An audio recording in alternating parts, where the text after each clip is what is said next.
அத்தியாயம் 25. அண்ணன் அனந்தாவும் தங்கை நளினியும். அனந்தா உயிரோடு இருப்பதற்கில்லை. இப்பிறவிக்கான அவனுடைய வினை கணக்கு தீர்ந்துவிட்டது. இந்த தீர்மானமான சொற்கள் ஒரு நாள் காலையில் ஆழ்ந்த தியானத்தில் அமர்ந்திருந்த பொழுது என் உள்ளுணர்வில் எழுந்தன. நான் சந்நியாசம் வாங்கிக் கொண்ட சில நாட்களுக்குள் என் அண்ணன் அனந்தாவின் விருந்தாளியாக என் பிறந்த ஊரான கோரக்பூருக்கு நான் சென்றிருந்தேன். திடீரென்று ஏற்பட்ட ஒரு நோய் அவனை படுக்கையில் தள்ளியது. நான் பிரியமுடன் அவனுக்கு பணிவிடை செய்தேன். தீவிரமாக உள்மனதில் தோன்றிய இந்த பிரகடனம் என்னை துக்கத்தில் ஆழ்த்தியது. நான் எதுவும் செய்ய முடியாமல் என் கண் முன்னாலேயே என் சகோதரன் அகற்றப்படுவதை பார்க்க மட்டுமே நான் கோரக்பூரில் அதிக நாட்கள் இருப்பது என்னால் தாங்க முடியாது என்று உணர்ந்தேன். என் உறவினர்கள் இந்நிலையை புரிந்து கொள்ளாது தொடுத்த கண்டனத்திற்கு மத்தியில் நான் உடனே கிடைத்த முதல் கப்பலில் இந்தியாவை விட்டு கிளம்பினேன். அது பர்மா சீனக்கடல் வழியாக ஜப்பானை சென்றடைந்தது. நான் கோபேயில் இறங்கி சில நாட்களே அங்கு தங்கினேன். என் மனம் மிக பாரமாயிருந்ததினால் நான் எங்கும் சுற்றி பார்க்கச் செல்லவில்லை. இந்தியாவிற்கு திரும்பும் பொழுது கப்பல் ஷாங்காயை அடைந்தது. அங்கு கப்பல் மருத்துவர் டாக்டர் மிஸ்ரா அநேக வினோதமான பொருட்கள் நிறைந்த கடைகளுக்கு என்னை அழைத்துச் சென்றார். அங்கு நான் ஸ்ரீ யுக்தேஸ்வருக்கும் என் குடும்பத்தாருக்கும் நண்பர்களுக்கும் அநேக பரிசு பொருட்களை வாங்கினேன். அனந்தாவிற்கு நான் மூங்கிலில் செதுக்கப்பட்ட பெரிய பொருள் ஒன்றை பரிசாக வாங்கினேன். அந்த சீன கடைக்காரர் அதை என்னிடம் கொடுத்த அதே சமயம் நான் இதை இறந்துவிட்ட என் அன்பான அண்ணனுக்காக வாங்கியிருக்கிறேன் என்று அழுது கொண்டே கீழே விழவிட்டேன். அவனுடைய ஆத்மா அப்பொழுதுதான் அண்டவெளியில் விடுவிக்கப்பட்டது என்பது எனக்கு தெளிவாக புலப்பட்டு விட்டது. அந்த ஞாபகார்த்த பொருள் அபசகுணமாக கீழே விழுந்ததில் கூர்மையான விரிசல் கண்டது. தேம்பல்களுக்கிடையே நான் அந்த மூங்கில் மேல் இப்போது மறைந்துவிட்ட என் பிரிய அனந்தாவுக்கு என்று எழுதினேன். என்னுடன் துணையாக வந்த டாக்டர் என்னை ஓர் ஏளனமான புன்முறுவலுடன் நோக்கினார். உன் கண்ணீரை வீணாக்காதே, அவன் நிச்சயமாக இறந்துவிட்டான் என்று தெரிவதற்கு முன்னால் அழுவானேன் என்று குறிப்பிட்டார். எங்கள் கப்பல் கல்கத்தாவை சென்றடைந்த பொழுது மறுபடியும் டாக்டர் மிஸ்ரா என்னுடன் வந்தார். என் கடைசி தம்பி விஷ்ணு என்னை வரவேற்க துறைமுகத்தில் காத்திருந்தான். அவன் எதுவும் கூறுவதற்கு முன்னாலேயே அனந்தா உயிரை விட்டு விட்டான் என்பது எனக்கு தெரியும்.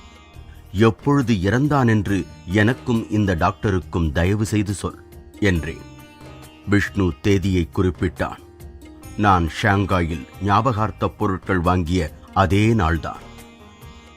இங்கே பார், டாக்டர் மிஸ்ரா ஆச்சரியத்துடன் கூவினார். இந்த விஷயம் எங்காவது பரவிவிடப் போகிறது. பேராசிரியர்கள் உள்மனங்களின் உரையாடல் என்ற தலைப்பில் மருத்துவ படிப்பில் இன்னும் ஒரு வருடம் சேர்த்து விடுவார்கள். ஏற்கனவே அது மிக நீண்டிருக்கிறது. எங்கள் வீட்டை சென்றடைந்ததும் என் தந்தை என்னை ஆறத் தழுவினார். நீ வந்து விட்டாய், அவர் இதமாக கூறினார். இரு பெரிய கண்ணீர் துளிகள் அவர் கண்களிலிருந்து உதிர்ந்தன. சாதாரணமாக எதையும் வெளிக்காட்டிக் கொள்ளாத அவர் இந்த மாதிரி என்றும் என்னிடம் பாசத்தின் வெளி அடையாளங்களை காண்பித்ததில்லை. வெளியில் அழுத்தமாக தோன்றும் தந்தை உள்ளே தாயைப் போன்றதொரு இளகிய மனம் படைத்தவர். குடும்ப விஷயங்கள் அனைத்திலும் அவர் தாய் தந்தை என்ற இரட்டை பாத்திரங்களின் பாகத்தை ஏற்றிருந்தார். அனந்தா இறந்த பிறகு சீக்கிரமே என் தங்கை நளினி சாவின் பிடியிலிருந்து கடவுள் அருளால் பிழைத்தெழுந்தாள். அக்கதையை கூறுவதற்கு முன் எங்கள் சிறுவயதின் சில கட்டங்களைப் பற்றி கூறுகிறேன். குழந்தை பருவத்தில் எனக்கும் நளினிக்கும் இருந்த உறவு முழுவதும் சந்தோஷமானதாக இருந்ததில்லை.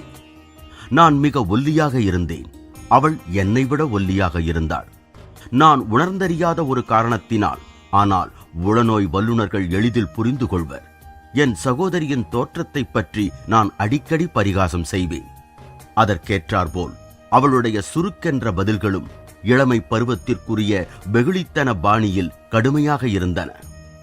சில சமயங்களில் எங்கள் அன்னை குறுக்கிட்டு பெரியவன் என்பதனால் எனக்கு செவிட்டில் சிறு அறையும் கொடுத்து சிறுபிள்ளைத்தன சண்டையை தற்காலிகமாக முடித்து வைப்பார். அவள் பள்ளிக்கூட படிப்பை முடித்ததும் கல்கத்தாவைச் சேர்ந்த டாக்டர் பஞ்சனன் போஸ் என்னும் விரும்பத்தக்க குணமுடைய ஓர் இளம் மருத்துவருடன் அவளுக்கு திருமணம் நிச்சயமாயிற்று. மிக ஆடம்பரத்துடன் குறித்த நாளில் திருமணச் சடங்குகளும் நடந்தேறின. எங்கள் கல்கத்தா வீட்டில் திருமண இரவன்று சந்தோஷம் நிறைந்த உறவினர்களின் பெரிய கூட்டத்தில் நான் கலந்து கொண்டேன். நளினி தன்னருகில் இருக்க தங்க ஜரிகை இழையிட்ட பெரிய தலையணை ஒன்றின் மேல் மாப்பிள்ளை சாய்ந்திருந்தார். ஓர் ஆடம்பரமான ஊதா நிற பட்டுப்புடவையால் அடடா, நளினியின் மெலிந்த உடலை முழுவதுமாக மறைக்க முடியவில்லை. நான் என் புதிய மைத்துனரின் தலையணையின் பின்னால் இருந்து கொண்டு அவரை நோக்கி சிநேக பாவத்துடன் சிரித்தேன். திருமணச் சடங்கு நடந்த அன்று வரை அவர் நளினியை பார்த்ததில்லை. அப்போதுதான் கல்யாண லாட்டரியில் முடிவாக அவருக்கு கிடைத்தது என்ன என்பது அவருக்கு தெரிந்தது. என் அனுதாபத்தை புரிந்து கொண்டதும் டாக்டர் போஸ் நளினியை ஜாடையாக சுட்டிக்காட்டி என் காதில் கிசுகிசுத்தார். இது என்ன சொல்? ஏன் டாக்டர், இது உங்கள் பரிசோதனைக்கான ஒரு எலும்புக்கூடு. டாக்டர் போஸ் காலக்கிரமத்தில் எங்கள் குடும்பத்தில் பிரியத்துடன் ஒன்றிவிட்டார். யாருக்கு என்ன சுகவீனம் ஏற்பட்டாலும் அவரிடம்தான் போவோம். நானும் அவரும் சீக்கிரமே நெருங்கிய நண்பர்களானோம். நாங்கள் அடிக்கடி நளினியை இலக்காக வைத்து விளையாட்டாக பேசி சிரித்துக் கொண்டிருப்போம். என் மைத்துனர் ஒரு நாள் என்னிடம் குறிப்பிட்டார், இது ஒரு மருத்துவ அதிசயம். நான் ஒல்லியான உன் சகோதரியிடம் மீன் எண்ணெய் என்ன, வெண்ணெய் என்ன, மால்ட் என்ன, தேன் என்ன, மீன், மாமிசம், முட்டை, மற்ற டானிக்குகள் என்ன, எல்லாவற்றையும் முயன்று பார்த்து விட்டேன். ஆயினும் அவள் ஓர் அங்குலத்தில் 100 பங்கு கூட பருக்கவில்லை. சில நாட்கள் கழித்து நான் போஸ் இல்லத்திற்கு சென்றேன். அங்கு எனக்கு சில நிமிடங்களே வேலை இருந்தது. நான் நளினி என்னை பார்க்கவில்லை என்று நினைத்து கிளம்பிக் கொண்டிருந்தேன். நான் முன்வாசலுக்கு வந்ததும் அவளுடைய பிரியமான ஆனால் கண்டிப்பு மிக்க குரலை கேட்டேன். அண்ணா, இங்கே வா. இந்த தடவை என்னிடமிருந்து நீ தப்ப முடியாது. நான் உன்னுடன் பேச வேண்டும். நான் அவள் அறையின் படிகளில் ஏறினேன். நான் ஆச்சரியப்படும்படி அவள் கண்ணீருடன் இருந்தாள். அவள், அன்புள்ள அண்ணா, நாம் பழைய சண்டைகளை மறந்து விடுவோம். இப்போது நீ ஆன்மீக பாதையில் திடமாக காலூன்றி நிற்பதைக் காண்கிறேன். எல்லா விதத்திலும் நான் உன்னைப் போலவே ஆக விரும்புகிறேன் என்றாள். அவள் நம்பிக்கையுடன் தொடர்ந்தாள். நீ இப்பொழுது பார்ப்பதற்கு ஆரோக்கியமாக இருக்கிறாய். நீ எனக்கு உதவி செய்வாயா? என் கணவர் என் அருகிலேயே வருவதில்லை. இருந்தாலும் நான் அவரை மிகவும் நேசிக்கிறேன். ஆனால் என் முக்கியமான விருப்பம் இறை வழியில் முன்னேறுவதுதான். நான் ஒல்லியாகவும் கவர்ச்சியாக இல்லாமல் இருக்க வேண்டியிருந்தாலும் சரிதான்.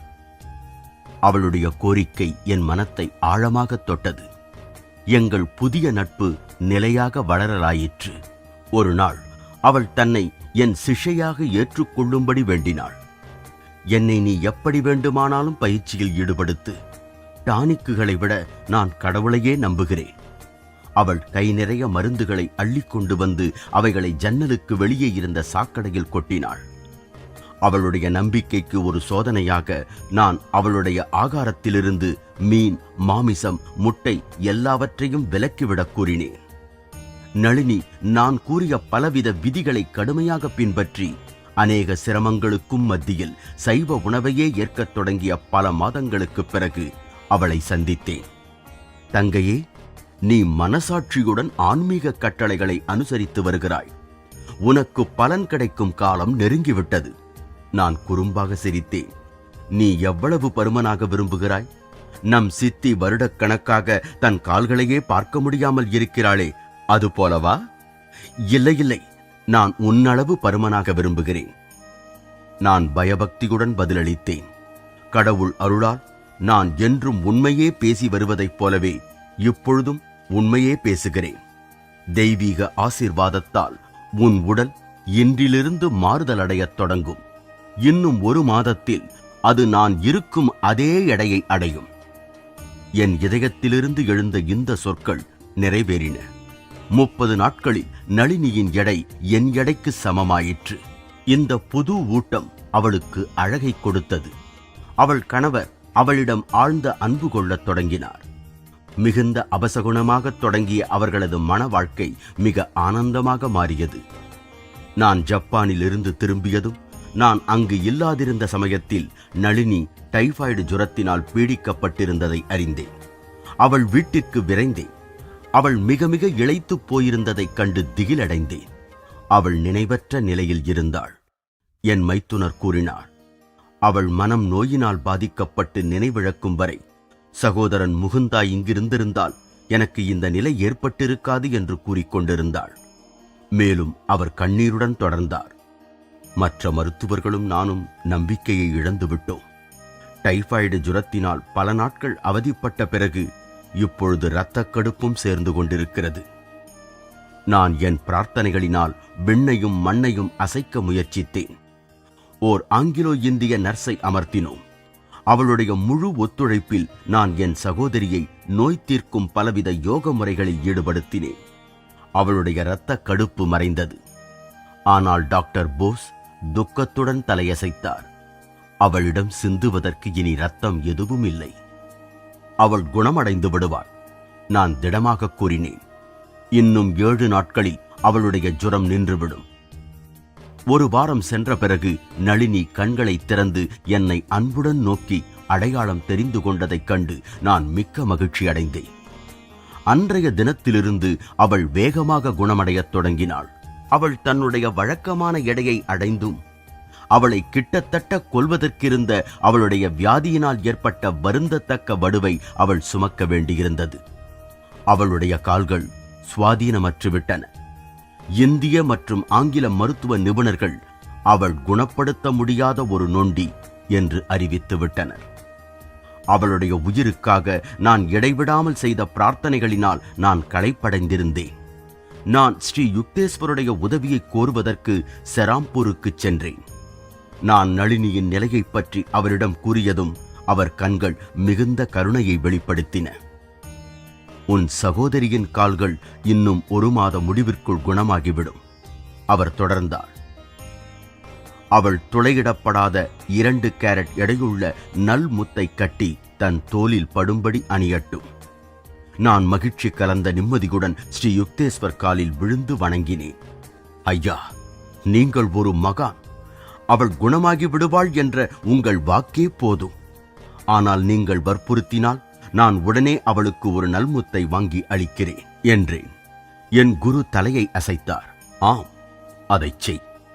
அவர் என்றும் பார்த்திராத நளினியின் உடற்கூறுகளைப் பற்றியும் குணநலன்களைப் பற்றியும் சரியாக கூறத் தொடங்கினார். நான் விசாரித்தேன், ஐயா, இது சோதிட ஆராய்ச்சியா? உங்களுக்கு அவள் பிறந்த நேரம் தேதி தெரியாதே? ஸ்ரீ யுக்தேஸ்வர் முறுவலித்தார். இது இன்னும் ஆழ்ந்த சோதிடம்.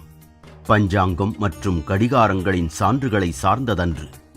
ஒவ்வொரு மனிதனும் படைப்பவனின் அல்லது பேரண்ட மனிதனின் ஒரு பாகமே. அவனுக்கு பூத உடலைத் தவிர தெய்வீக சரீரம் ஒன்றும் உண்டு.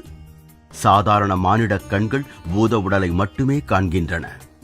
ஆனால் ஞானக்கண் இன்னும் ஆழமாக ஊடுருவி பிரபஞ்ச அமைப்பில் ஏய்ந்த ஒவ்வொரு மனிதனின் முழு பாகத்தையும், அதே நேரத்தில் அவனது தனி பாகத்தையும் அறிய முடியும்.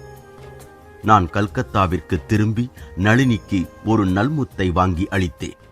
1 மாதத்திற்குப் பிறகு அவளுடைய சுவாதீனமற்ற கால்கள் முழுதும் குணமடைந்து விட்டன. என் தங்கை தன் இதயங்கனிந்த நன்றியை என் குருதேவருக்கு அறிவிக்கும்படி கூறினாள். அவர் இந்த செய்தியை மௌனமாக செவிமடுத்தார். ஆனால் நான் அவரிடம் விடைபெற்றுக் கொள்ளும் பொழுது அவர் அர்த்தம் பொதிந்த குறிப்பு ஒன்றை கூறினார். பல மருத்துவர்கள் உன் சகோதரியிடம் அவளுக்கு குழந்தை பிறக்க வாய்ப்பே இல்லை என்று கூறியிருக்கிறார்கள். இன்னும் சில வருடங்களில் அவளுக்கு 2 பெண் குழந்தைகள் பிறக்கும் என்று உறுதி கூறு என்றார். சில வருடங்கள் கழித்து நளினி மகிழ்ச்சி அடையும்படி அவளுக்கு ஒரு பெண் குழந்தை பிறந்தது. இன்னும் சில வருடங்களில் இன்னுமொரு மகள் பிறந்தாள்.